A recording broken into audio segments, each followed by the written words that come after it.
කොහෙද?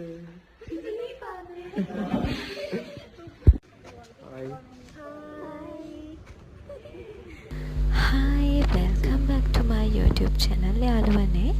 මේ තමයි අපි කොහොමද සිරිපා කරුණාව කරේ කියලා කියන මගේ වීඩියෝ එක.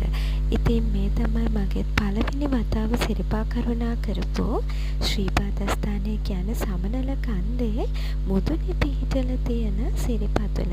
ඒ කියන්නේ බුදුරදුන්ගේ වම් සිරිපා සලකුණ තමයි පිහිටවලා තියෙන්නේ. ඉතින් හැමෝම පැතිමතුන් විවිධ ආගම් වලින් යනවා වගේම අපි බෞද්ධයන් විදිහට නොයාම බැරි ගමනක් නෙමේක. කොච්චර අපහසු වුණත් ඇත්තටම ඒ ගමන හරිම සුන්දරයි.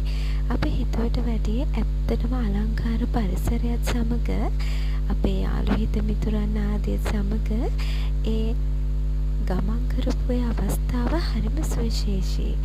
ඉතින් මේ තියෙන්නේ මම කෝඩු කෙනෙක් විදිහට ඒ ගියපු පළවෙනි ගමන සහ අපි ගත්ත අත්දැකීම් හැම දෙයක්ම අපේ සැදැහැ සිතින් බෞද්ධයෙක් විදිහට මම සිරිපා කරුණා කරපු විදිහයි.